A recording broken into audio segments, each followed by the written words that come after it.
Hey guys, tonight we're going to take a journey back in time, not to a battlefield or a royal court, but to the quiet. Imagine, if you will, the gentle whisper of the wind through ancient trees, the soft lapping of waves against a rocky shore, and the subtle clink of a hammer on stone. You're not a grizzled prospector or a frantic treasure hunter. No. You're a gentleman of leisure, perhaps with a meticulously powdered wig and a rather uncomfortable set of breeches, meticulously chipping away at the earth. You're searching for something not gold, but something far more intriguing. Fossils. This isn't the frantic, adrenaline-fueled pursuit you might associate with modern archaeology, or even the rough and tumble of the Wild West. This is a surprisingly serene, almost meditative hobby. You probably won't survive this journey unscathed. What I do here, now dim the lights, maybe turn on a fan for that soft background hum. In dimly lit studies, the air is cool, perhaps a touch damp with the persistent English drizzle, and the only sounds are the distant bleating of sheep and the rhythmic tap, tap, tap, tap of your geological hammer. It's a slow dance with the ancient earth. You're not looking for glory, but for a beautiful ammonite, perfectly preserved, often associated with Enlightenment salons and burgeoning industrialization. Also harbored a quieter revolution, a burgeoning fascination with the natural world, particularly its deep past. For the landed gentry, with their ample leisure time and often substantial inherited wealth, fossil hunting became an increasingly fashionable pursuit. It was a gentleman's sport, less demanding than a fox hunt, and far more intellectually stimulating than a card game, though many evenings after a successful hunt were undoubtedly capped off with both.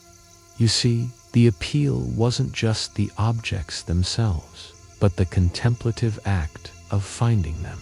Imagine the thrill, a gentle, satisfying frisson, as you carefully brush away loose sediment to reveal the intricate spiral of a shell that last saw the light of day millions of years before humans even dreamed of wearing breeches. Historians still argue whether this early fossil fever was primarily driven by scientific curiosity or simply by the desire for unique additions to one's ever-expanding cabinet of curiosities. It was likely a delicate balance of both, a delicious blend of intellectual pursuit and aesthetic appreciation. You certainly weren't thinking about plate tectonics or carbon dating. Those concepts were centuries away. Your focus was on the tangible, the beautiful, the remarkably preserved remnants of a world that existed long before recorded history, echoing story of forgotten oceans and primeval swamps. And let's be honest, those fossils, once cleaned and polished, looked incredibly smart, displayed alongside your collection of Roman coins and exotic bird feathers. Who could resist a good conversation starter, especially one that hinted at the profound mysteries of creation?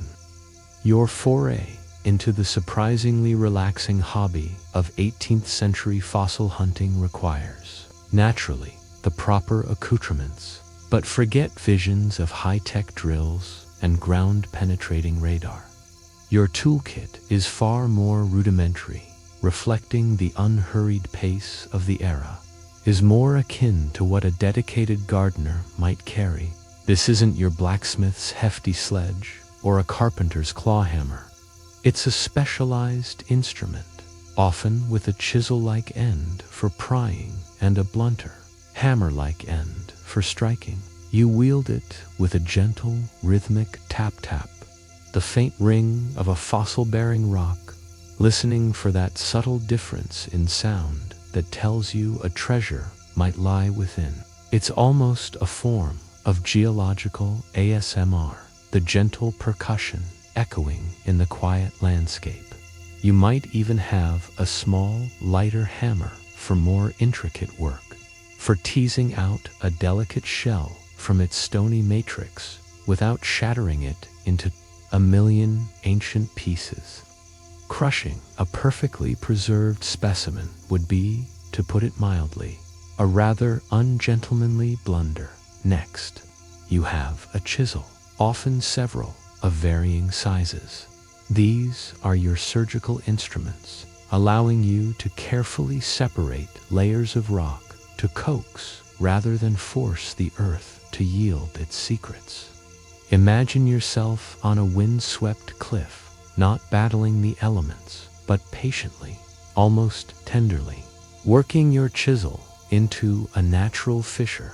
You're essentially performing geological dentistry, albeit on teeth that are millions of years old. And let's be honest, sometimes you'd probably hum a little ditty to yourself while doing it. Perhaps a pastoral tune, enjoying the peace and quiet for collecting your finds, with felt or soft cloth to protect your fragile discoveries. This isn't some high-tech, shock-absorbent case. You wouldn't simply toss a delicate ammonite into your coat pocket alongside your snuff box and a half-eaten biscuit, would you? Each specimen, even the seemingly mundane, is treated with a certain reverence, a recognition of its ancient journey. You might even have a separate, smaller box for those truly exceptional finds, a miniature treasure chest for geological gems beyond the primary tools. Your kit is completed by a few other essentials that speak to the genteel nature of the pursuit. A magnifying glass is indispensable for examining the finer details of a fossil. You might even carry a small sketchbook and pencils, not just for recording your finds, but for capturing the scenic beauty of your hunting grounds. A picturesque cliff face formation. This isn't just science. It's an immersive experience. Historians still argue whether the invention of the geological hammer as a distinct tool truly preceded the widespread popularity of fossil collecting.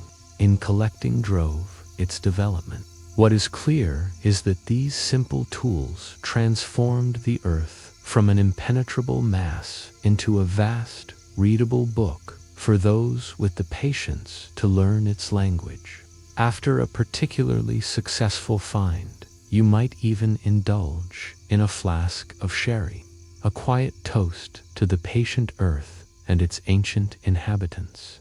It's all terribly civilized, really. With your humble yet effective tools in hand, you embark on the sedate stratum search, a process far removed from the frantic pace of modern scientific fieldwork. This isn't about covering vast swaths of land in a day.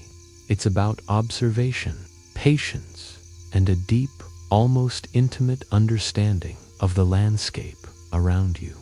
You're not merely looking for rocks. You're deciphering the subtle language of the earth, reading the story etched in its layers. Imagine yourself strolling along a rugged coastline, the tide gently receding to reveal freshly exposed rock faces. Or perhaps you're ambling through a gentle incline in the countryside where ancient quarries have left their scars, exposing geological cross-sections like open books. The first step in your tranquil pursuit is not to immediately start hammering, but to observe. You're looking for particular types of rock, shales, limestones, clays, known to be good repositories of ancient life. These aren't just random stones. They are the pages of Earth's autobiography, each stratum a chapter in geological time. You run your gloved hand over the surface, feeling the texture, noting the color, discerning the subtle shifts that indicate a change in depositional environment millions of years ago. It's a sensory experience, though these are often rudimentary, more suggestive than definitive.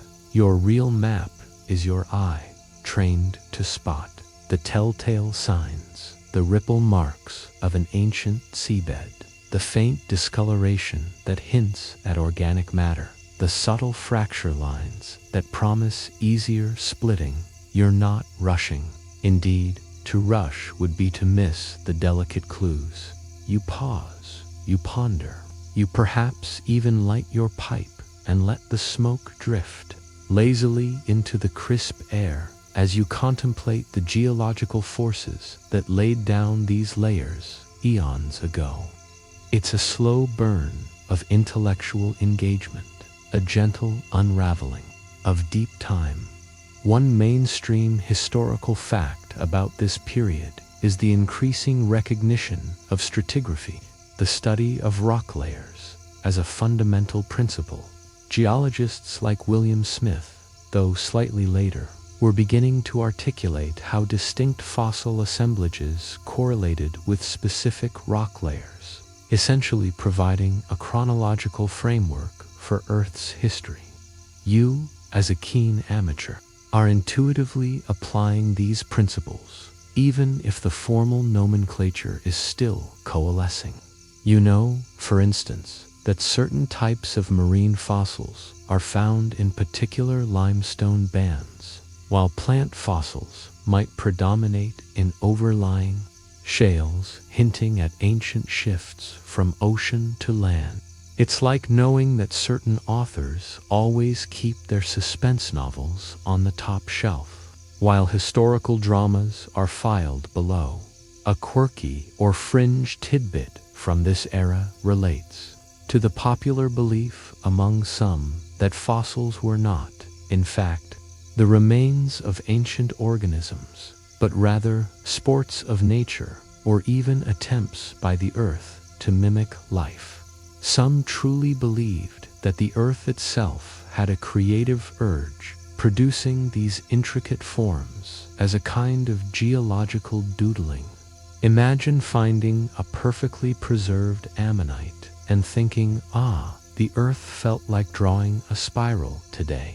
It adds a certain whimsical charm to the era, doesn't it? Historians still argue whether this plastic virtue of the Earth theory was widely held by serious naturalists or if it was more of a folk belief, a quaint explanation for phenomena that defied easy categorization before the advent of modern paleontology. Ideas as you meticulously extract a fossilized shell, clearly the remains of a once living creature, having identified a promising outcrop, perhaps a seam of shale nestled beneath a more resilient sandstone. Your next step is the practice of elegance in excavation. This isn't a smash and grab operation. It's a careful, almost surgical process, driven by patience and a deep respect for the fragile beauty you seek. The goal is not merely to extract a fossil, but to do so with minimal damage, preserving as much of its original form and surrounding matrix as possible. You begin by gently clearing away the loose debris, using a small brush or even your gloved hand. Imagine the satisfying whisper of bristles against ancient dust, revealing the true surface of the rock. You're not just moving dirt, you're uncovering history, inch by painstaking inch. Then, with your hammer and chisel, you begin to work the rock, not against it, but with it. You're looking for natural fault lines, for the bedding planes where the rock layers separate most easily. It's a bit like opening a tightly sealed book.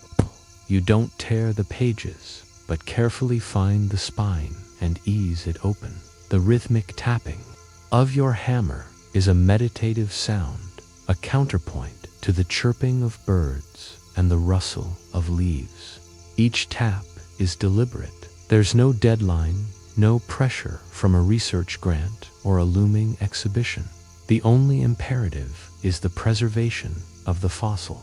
You're constantly assessing the rock's response, listening to the subtle changes in the sound of your hammer, feeling the minute vibrations transmitted through the chisel. It's a truly tactile experience, a direct connection to the geological past. One mainstream historical fact from this period is the increasing understanding that fossils were indeed the remains of once living organisms, not simply geological curiosities. Though ideas about extinction were still controversial and widely debated, some found the notion of God creating species only to let them vanish unsettling.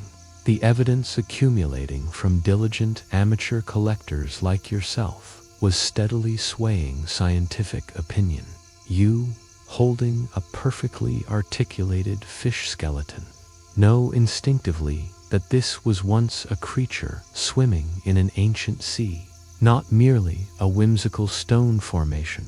A quirky or fringe tidbit of the time concerns the occasional, rather dramatic, misinterpretations of fossil finds. Imagine the excitement, perhaps even a slight tremor in your well-manicured hand, as you unearth what appears to be a gigantic tooth. Instead of concluding it belonged to an ancient, colossal shark, some naturalists of the era might have pondered if it was a petrified unicorn horn or even a giant's molar. The line between scientific inquiry and mythological conjecture was often blurrier than we might imagine today. Historians still argue whether such fantastical interpretations were genuine attempts at explanation or simply the result of incomplete scientific understanding and a tendency to fit new discoveries into existing frameworks of folklore and religious belief. You, however, likely chuckle at such tales, secure in your more grounded, albeit still evolving, understanding of natural history. And when that perfect fossil finally separates from its matrix, revealing its full splendor, there's a quiet satisfaction that few modern hobbies can rival. It's a victory not of speed or strength, but of patience and gentle persuasion. With your newly unearthed treasures carefully packed away, the journey doesn't end. It simply transitions from the muddy field to the gilded drawing room. This is where tea, fossils, and polite society truly converge, transforming your solitary pursuit into a vibrant social ritual. The fossil hunt might have been a quiet communion with deep time, but its aftermath was a boisterous celebration of discovery, intellectual exchange, and, let's be honest, a good bit of genteel showing off. Imagine yourself back in the warmth of your country estate, perhaps after a particularly successful excursion to the cliffs of Lyme Regis. The scent of wood smoke mingles with the faint aroma of fresh tea and delicate pastries. Your parlor, usually reserved for mundane conversation about crops or local gossip, is now transformed into an impromptu exhibition space. Your recent finds are laid out on a polished mahogany table, perhaps on velvet cloths, catching the flickering light of the candelabra. A perfectly preserved ammonite, its iridescent nacre still shimmering, takes pride of place. Beside it, perhaps, a delicate fern impression, or a fragment of what you suspect might be a plesiosaur vertebra, though you'd never use such a grand term in casual conversation, preferring something more understated, like a rather interesting vertebral fragment. Your guests, fellow enthusiasts, curious neighbors, and perhaps a visiting clergyman with an interest in natural theology, gather around, murmuring with polite admiration. This is not a formal lecture. It's a salon, a shared moment of wonder. You recount the story of your find, not with bombast, but with a quiet enthusiasm, describing the precise rock stratum, the delicate work of extraction, and perhaps a humorous anecdote about nearly losing your hat to a sudden gust of wind. It's a performance, certainly, but one rooted in genuine passion. And, of course, the conversation naturally drifts from your finds to broader discussions about geology, the age of the earth, and the perplexing question of where all these ancient creatures came from. One mainstream historical fact from this period is the widespread belief in catastrophism, the idea that Earth's geological features and the extinction of ancient life were primarily the result of sudden, short-lived, violent events such as floods or volcanic eruptions. This theory provided a neat way to reconcile geological evidence with prevailing religious beliefs, particularly the biblical flood. So, as you discuss your fossil fish, someone might suggest it's evidence of the Noachian deluge rather than a slow, gradual deposition over millennia. It's a comfortable explanation, fitting the known narrative. A quirky or fringe tidbit from these social gatherings involved the sometimes overly enthusiastic restoration of damaged fossils. If a beautiful ammonite was found in pieces, a particularly zealous collector might have a craftsman reassemble it, perhaps even filling in missing parts with plaster or paint to create a perfect specimen for display. While today we prioritize scientific integrity and minimal intervention, back then, the aesthetic appeal for the drawing room exhibit often trumped strict authenticity. Historians still argue whether such practices were driven by genuine deception or simply a different understanding of preservation and a desire to present the most visually pleasing object for polite society's appreciation. Regardless, your prized possessions spark lively, if sometimes wildly speculative, discussions long into the evening. And as the last guest departs, leaving behind the lingering scent of tea and intellectual curiosity, you might carefully re-examine your finds, already planning your next serene expedition. From the polite chatter of the parlor, your treasured fossils found their ultimate serene resting place, the quiet dignity of the cabinets of curiosities. These weren't just storage units. They were private museums, microcosms of the owner's intellectual pursuits, and a testament to their refined taste. Imagine a dimly lit study, rich with the scent of old leather and beeswax, where rows of neatly labeled drawers and glass-fronted cabinets line the walls, each compartment holding a piece of the ancient world. You would spend hours in this sanctum, not merely admiring your finds, but organizing them, categorizing them, and perhaps most importantly, contemplating them. Each fossil wasn't just a pretty stone. It was a puzzle piece in the grand tapestry of nature, a silent storyteller from a time beyond human comprehension. The cabinets themselves were often works of art, intricate wooden constructions, sometimes adorned with carved details or inlaid patterns. They reflected the owner's personality, a blend of scientific rigor and aesthetic appreciation. It's like a meticulously curated Instagram feed, but in physical form, for an audience of one, or perhaps a select few trusted intellectual companions.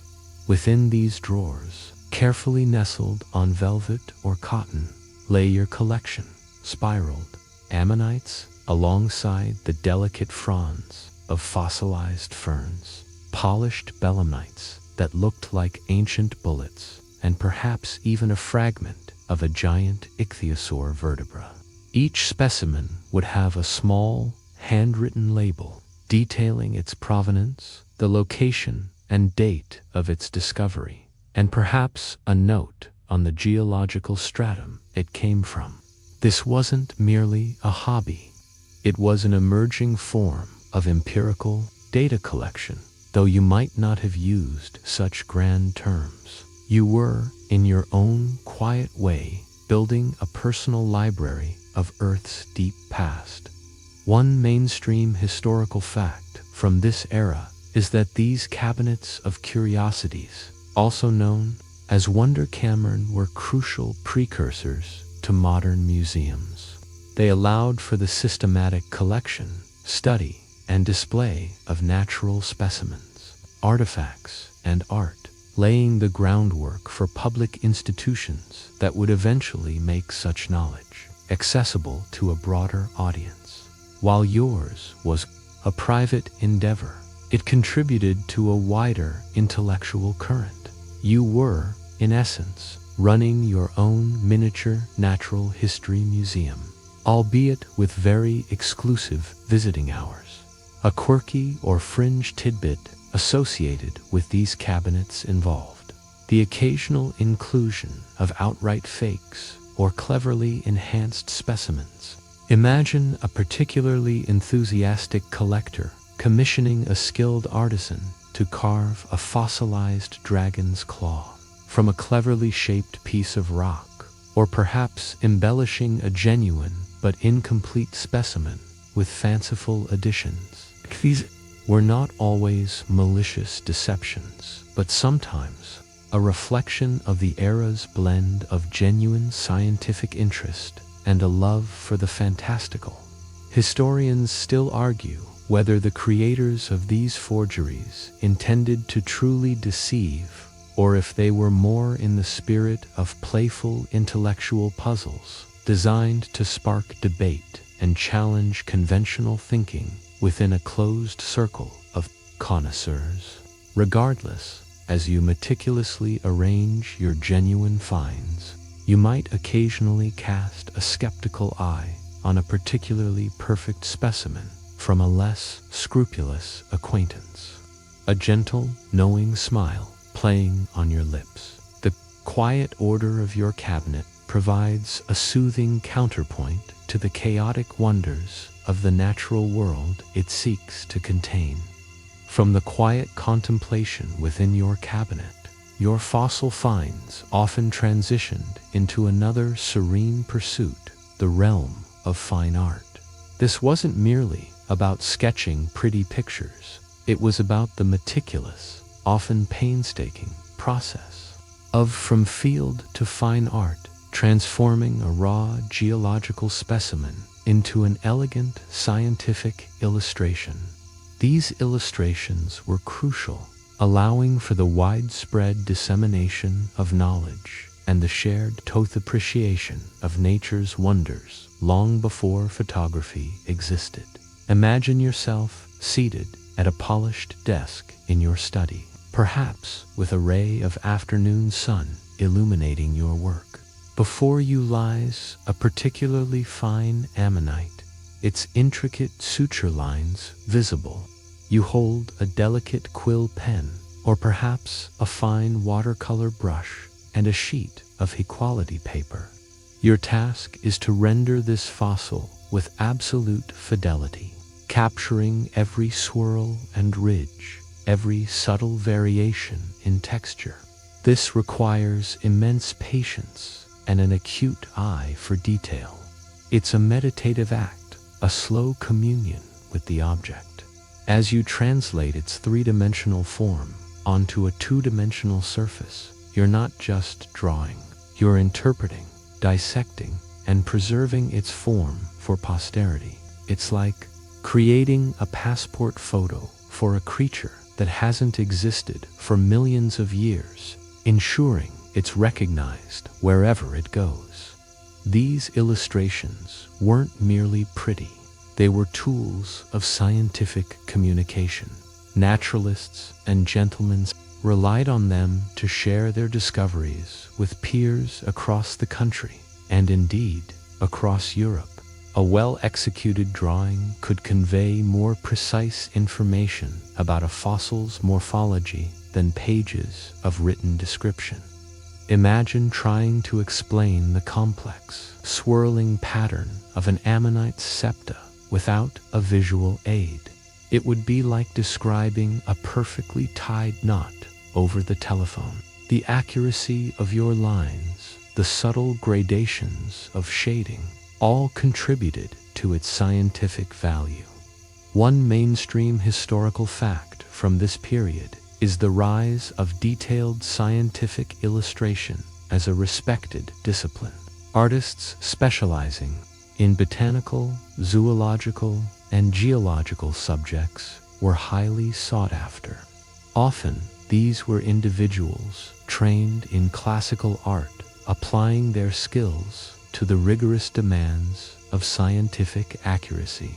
You, as an amateur, might possess a considerable talent yourself, or you might employ a skilled draftsman to render your most significant finds. A quirky or fringe tidbit related to this artistic endeavor involved the occasional practice of adding artistic license to the illustrations.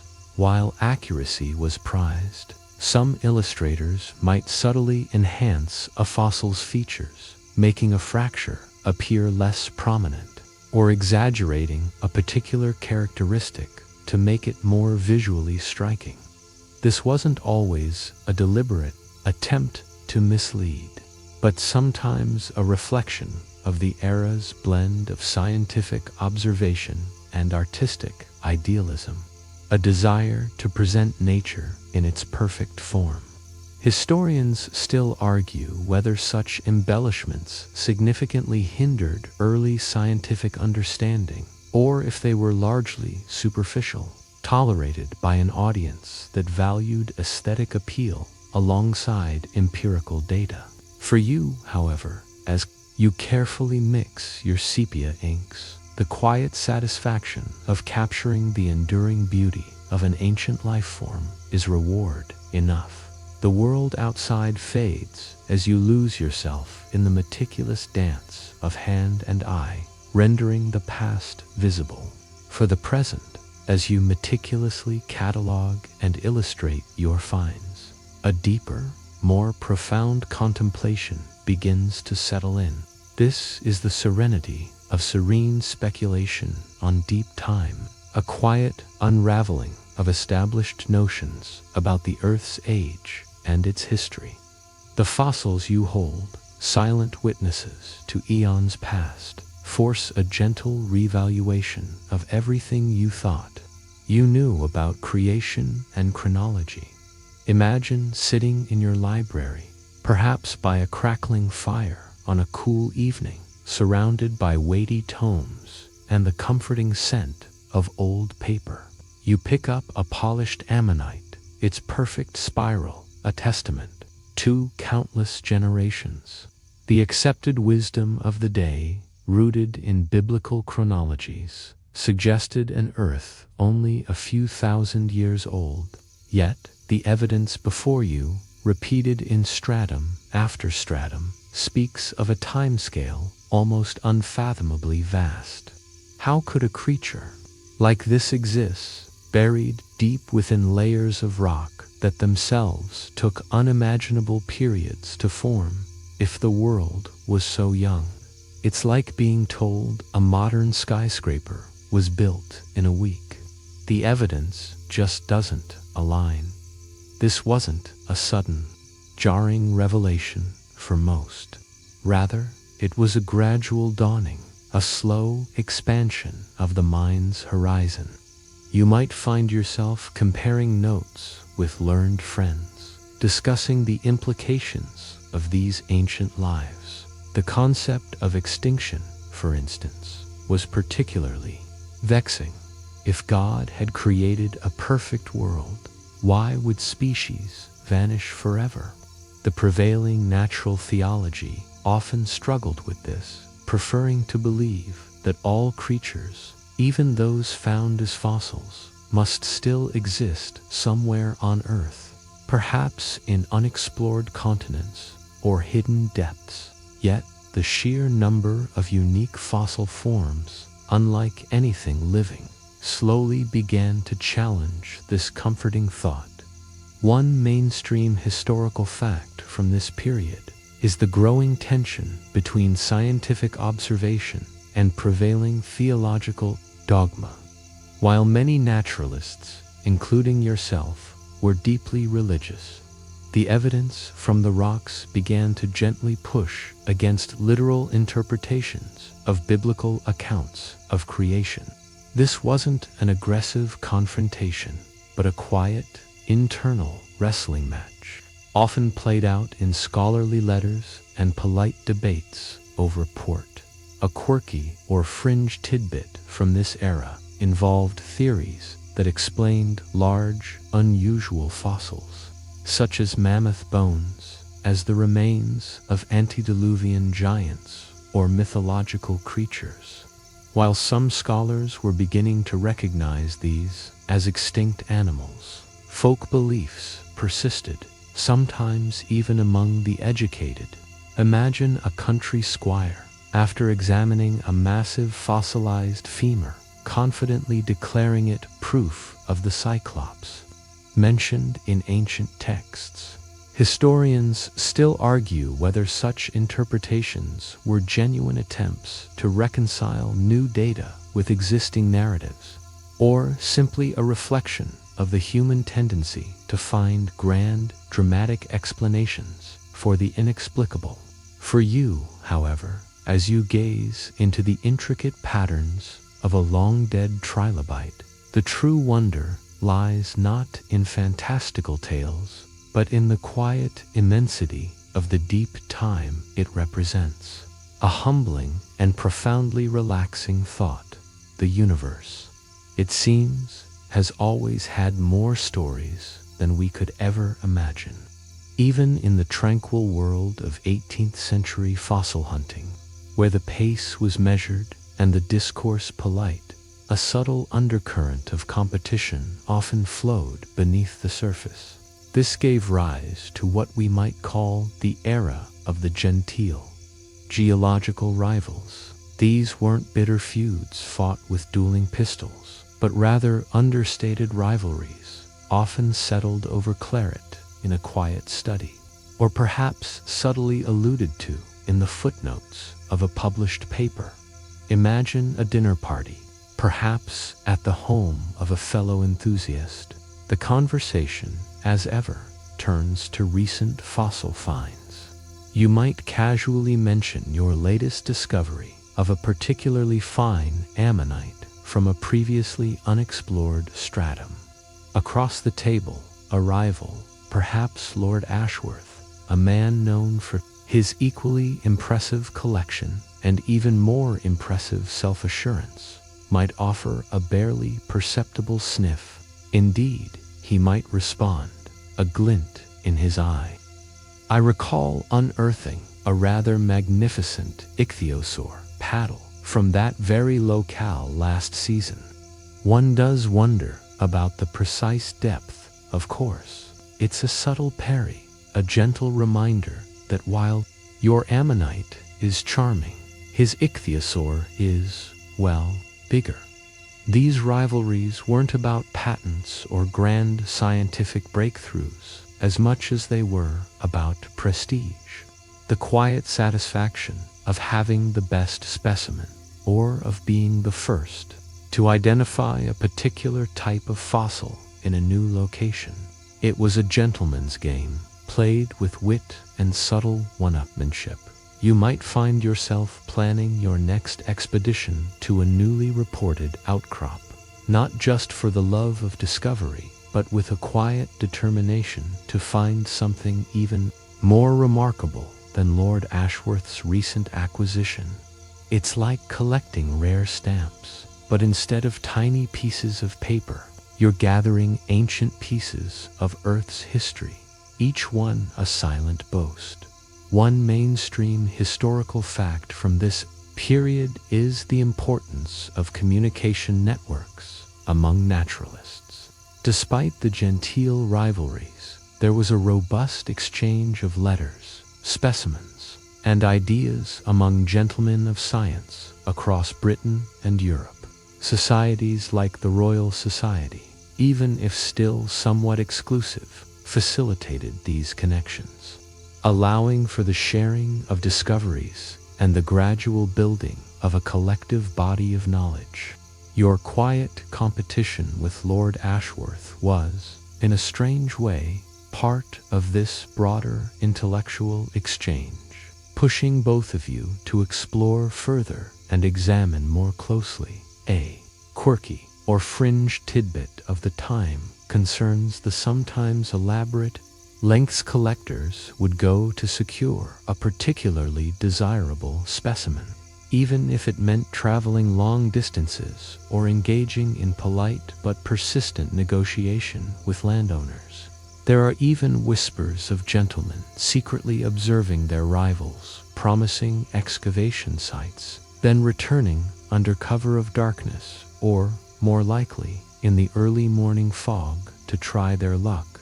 Historians still argue whether such poaching of fossil sites was a widespread, accepted practice, or if it was considered deeply uncouth, a breach of the unspoken gentleman's code, usually limited to the most obsessed of collectors. Regardless, as you sip your claret and politely acknowledge Lord Ashworth's latest tale of triumph, you're already formulating your response, not with words, but with the promise of an even more spectacular fossil that you will, of course, happen to discover very soon. While the image of the 18th century fossil hunter often conjures a picture of wigged gentlemen, the quiet pursuit of paleontology was by no means exclusively male. Indeed, lurking in the quieter corners of history are the fascinating stories of the women who whispered with rocks, individuals who, despite societal constraints, made significant contributions to the burgeoning field. Imagine a bright, intelligent woman, perhaps a clergyman's daughter with an independent spirit, or a lady of means with a passion for natural history. While she might not have been tramping through muddy fields in breeches like her male counterparts, her influence was often felt in other, equally vital ways. She might meticulously clean and prepare specimens brought back by her male relatives, her delicate touch revealing details a more hurried hand might miss. She might spend hours illustrating the finds, transforming raw fossils into detailed scientific plates with an artist's eye and a scientist's precision. Her home, too, could become a de facto museum. Her cabinet of curiosities as impressive and well-organized as any gentleman's. These women often learned through self-study, poring over the limited texts available, corresponding with other naturalists, sometimes under pseudonyms to avoid prejudice, and patiently observing the world around them. Their contributions were often overlooked, downplayed, or attributed to male relatives. Yet, their dedication was undeniable, a quiet rebellion against the intellectual limitations placed upon them. It's like a secret society of nature lovers, exchanging whispers of ancient life over embroidery frames and cups of tea. One mainstream historical fact from this period is that while women were largely excluded from formal scientific institutions and universities, many participated actively in natural history through informal networks, often as collaborators, illustrators, or keen observers. Their intellectual contributions were invaluable, even if not always publicly acknowledged or formally credited in the same manner as men. Think of Mary Anning, though slightly later in the 19th century, as a prime example of a woman who, despite her humble origins, became a world-renowned fossil collector and expert, pushing the boundaries of scientific understanding through her sheer grit and observational genius. A quirky or fringe tidbit concerns the often inventive ways these women circumvented societal expectations to pursue their passion. Some might accompany their husbands or brothers on expeditions, ostensibly for a country stroll, but with a keen eye peeled for interesting geological formations. Others, with artistic talent, might earn a quiet income by illustrating natural history books, gaining access to specimens and knowledge through their commissions. Historians still argue whether the quiet contributions of these women were genuinely appreciated by their male peers, or if they were merely tolerated as charming eccentricities, a genteel hobby for the fairer sex. Regardless, as you imagine, these hidden figures, carefully examining a newly discovered shell, their silent dedication to understanding the Earth's deep past is a profoundly inspiring thought, a testament to intellectual curiosity transcending the restrictive norms of the age. Even in the most serene of pursuits, a touch of peril, however minor, often adds a certain spice to the narrative. For the 18th century fossil hunter, these were the perils of the peaceful pursuit, not life-threatening dangers, but often amusing or mildly inconvenient mishaps that served to remind you that even nature, in its quietest moments, retains a mischievous streak.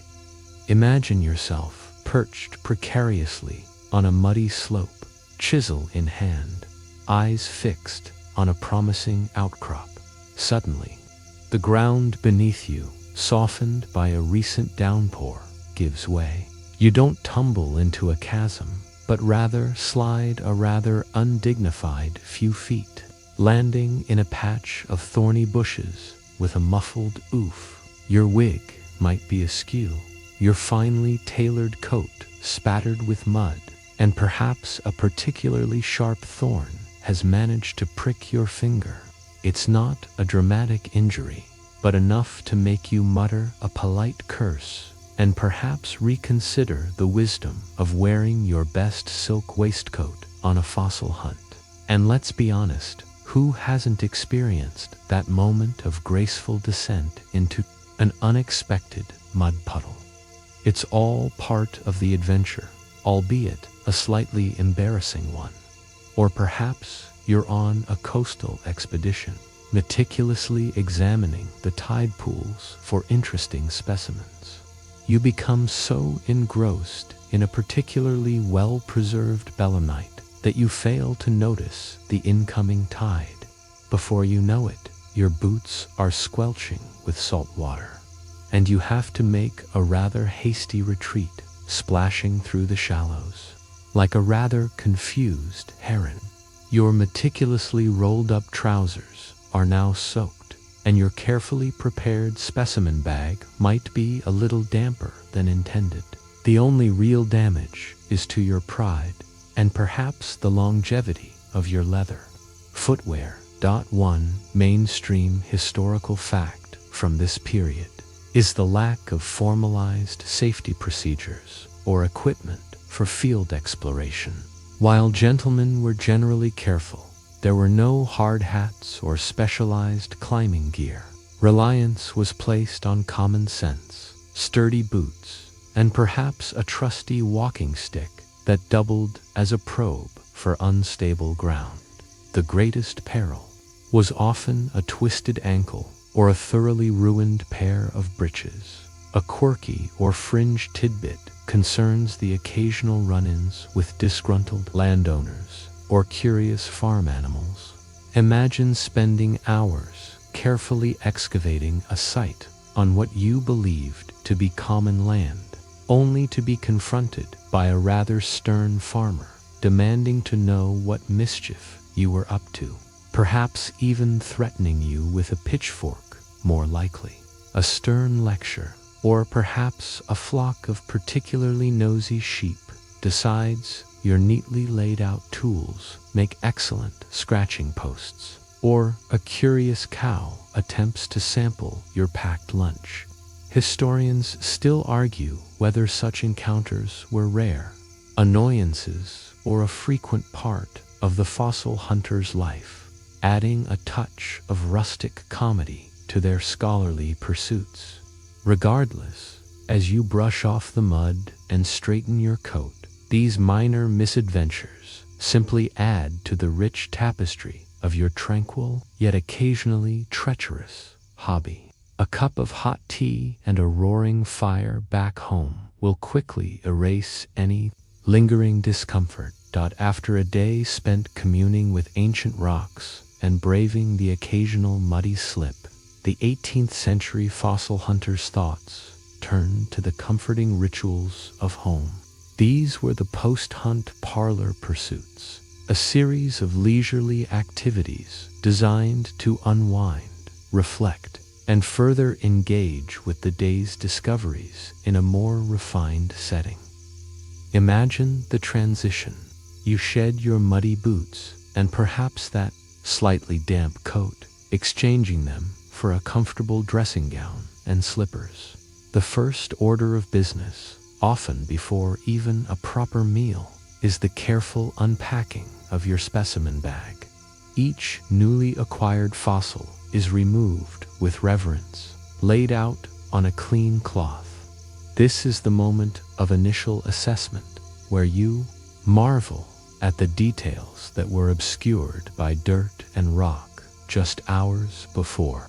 You might have a small basin of water and soft brushes on hand, meticulously cleaning the delicate surfaces, revealing the intricate patterns and textures. It's a quiet, almost ritualistic process, a gentle unveiling of ancient beauty. The satisfaction of seeing a drab, mud-caked rock transform into a perfectly articulated fossil is truly sublime. Once cleaned, the specimens are then sorted. Perhaps you have a system for categorizing them by type. Ammonites here, belemnites there, crinoids in another pile, or perhaps by the geological formation they came from. This isn't just tidiness, it's the very nascent stage of scientific classification, the gentle ordering of the natural world.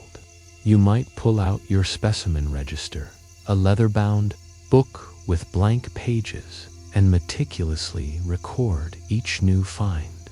Date of discovery, location, type of rock, a brief description, and perhaps a small, hurried sketch to capture its essence. It's a personal inventory, a quiet record of your contributions to natural history. One mainstream historical fact from this period is the growing emphasis on observation and systematic categorization as key tenets of natural philosophy. Figures like Linnaeus, though a generation before, had popularized systems for classifying living organisms, and a similar drive was emerging for the fossil record. Your meticulous records, however informal, contributed to this broader intellectual movement, making your private collection a valuable resource for future study. It's like creating your own personal, tangible database of prehistoric life. A quirky or fringe tidbit of the time concerns the sometimes rather fanciful names given to certain finds before more standardized scientific nomenclature emerged.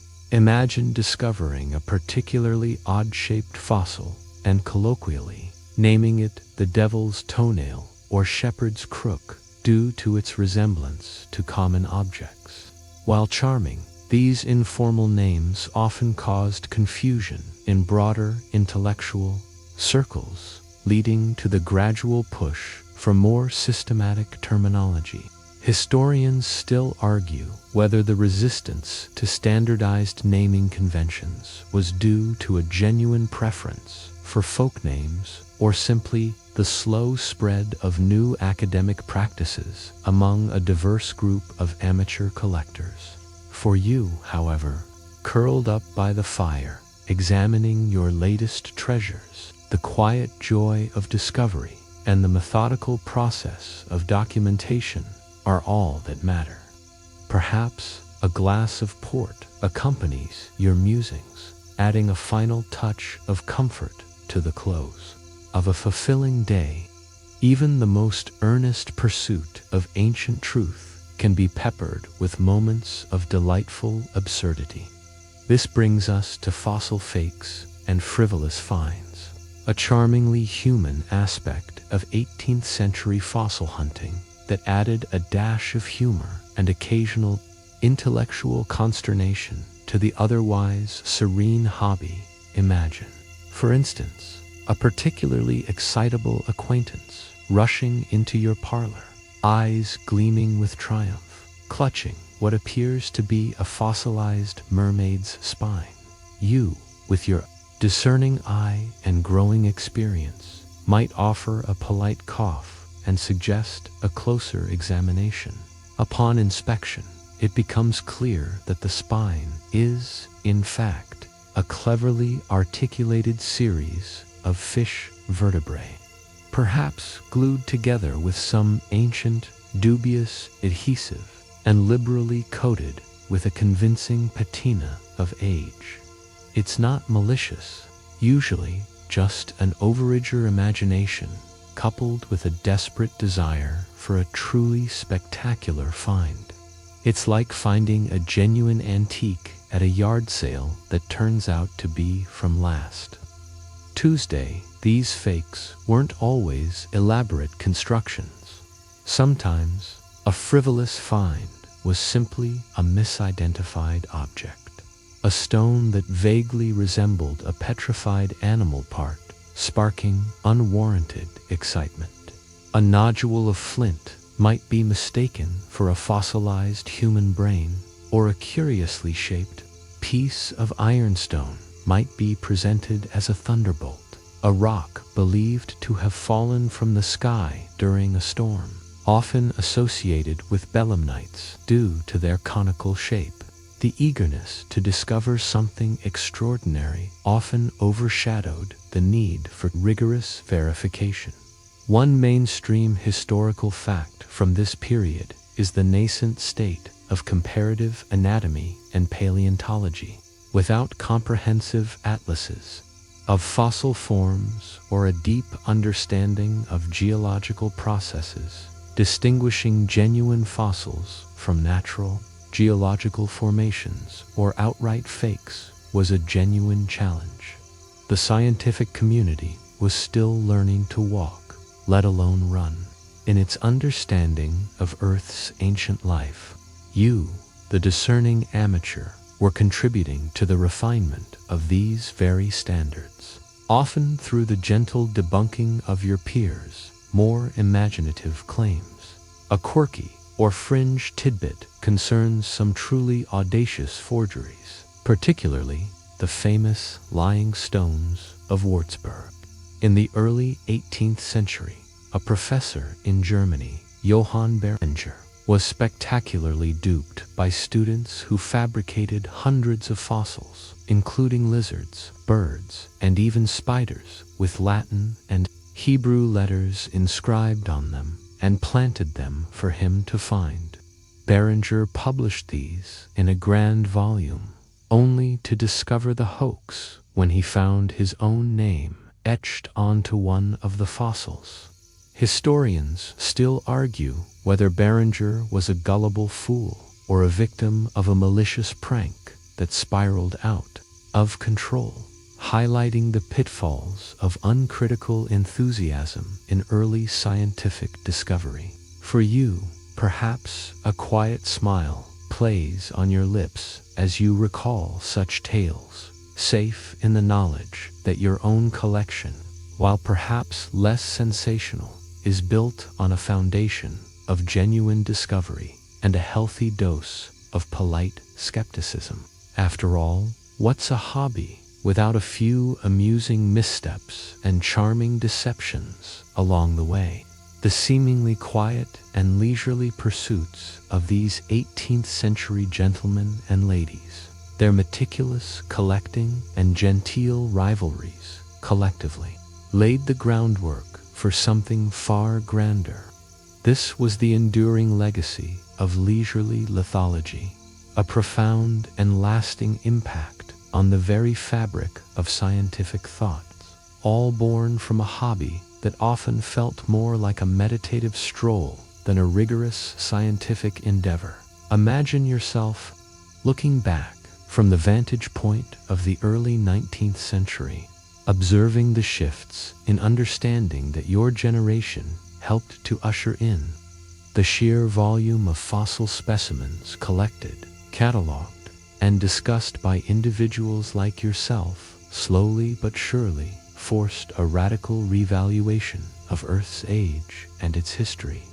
What began as an aesthetic appreciation for curious stones gradually transformed into an empirical science driven by the undeniable evidence unearthed from countless quarries and cliff faces. It's like collecting individual puzzle pieces for years without knowing what the final image would be, only to realize one day that you've assembled a vast, breathtaking panorama.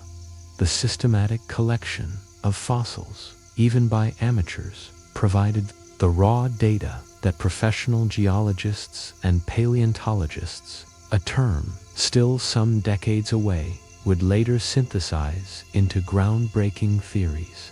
Your detailed notes on where a particular fossil was found and in which rock layer contributed to the development of stratigraphy and the concept of index fossils, specific organisms that characterized particular geological periods. You were, in your own way, helping to build the grand chronological clock of Earth's deep time. One mainstream historical fact from this period is that the growing body of fossil evidence, combined with geological observations, ultimately led to the rejection of a young Earth model and the widespread acceptance of an Earth many millions of years old. The sheer quantity and diversity of ancient life forms, clearly buried in sequential layers, simply could not be reconciled with a biblical timeline of a few thousand years. This was a monumental shift in worldview, propelled not by fiery revolution, but by the quiet accumulation of countless observations by individuals like you. A quirky or fringe tidbit concerns the unexpected role that some fossil finds played in inspiring early evolutionary ideas long before Darwin. While the dominant view was still one of fixed species created by divine design, the discovery of what appeared to be transitional forms, or creatures that seemed to bridge different animal groups, occasionally sparked quiet speculation about the potential for life to change over vast periods. Imagine finding a fossil that seemed to be half fish, half amphibian, and musing, perhaps privately, on the implications. Historians still argue whether these early, isolated musings constituted a genuine precursor to evolutionary thought or were simply intellectual curiosities, largely dismissed in an era dominated by creationist paradigms. Regardless, the quiet dedication of these early fossil hunters laid an indisputable foundation, enabling later generations to build the colossal edifice of modern earth sciences. Their serene pursuit, in hindsight, was anything but trivial. As we gently bring our journey to a close, let's reflect one last time on how these calm, methodical pursuits in the 18th century truly ignited reflections on relaxed revolutions. It wasn't a sudden explosion of ideas, but a slow, almost imperceptible shift in understanding, driven by the quiet dedication of individuals who simply loved to unearth the past. The gentle tap of a hammer on rock, the meticulous brushstrokes on an illustration, the hushed discussions over a cup of tea, these seemingly mundane acts collectively chipped away at centuries of established thought, revealing a universe far grander and more ancient than previously imagined. You, as our imaginary fossil hunter, were a participant in a profound, albeit understated, intellectual transformation. You weren't a fiery revolutionary storming the bastions of dogma. No, your revolution was conducted in muddy fields, along wind-swept coastlines, and within the hushed confines of your private study. It was a revolution of observation, patience, and the undeniable weight of empirical evidence. You simply looked at the world, truly looked, and the world whispered its ancient secrets back to you. It's like watching a slow motion unraveling, where each thread, though tiny, contributes to a complete transformation of the tapestry. The fascination with fossils wasn't merely a quaint hobby.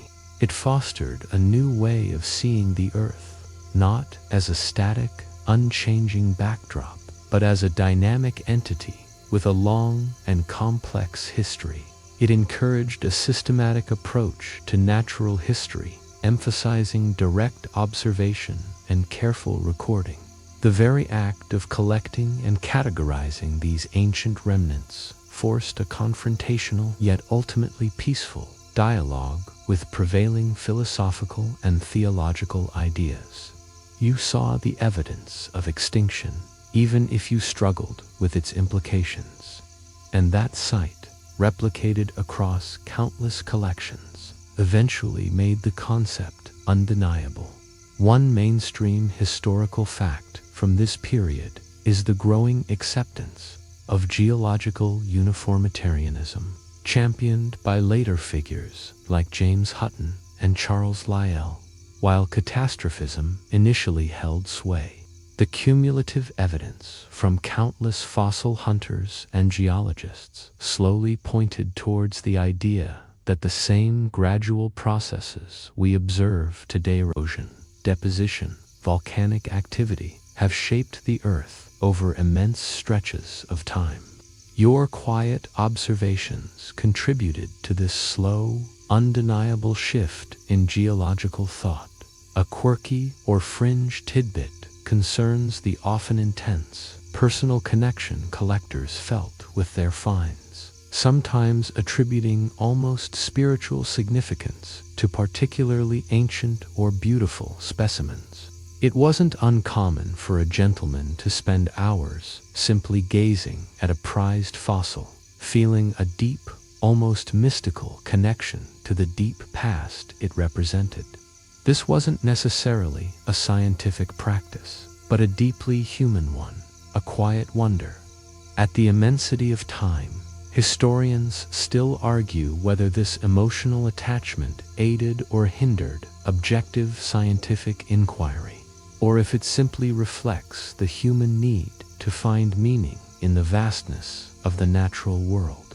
But for you, as the lamplight softly illuminates your prized collection, the silent stories held within these ancient stones continue to resonate, reminding you of the quiet power of curiosity and the enduring allure of the Earth's long, slow breath. The world outside fades now, your mind gently drifting from ancient shores and dusty studies. The whispers of deep time soften, becoming a soothing murmur.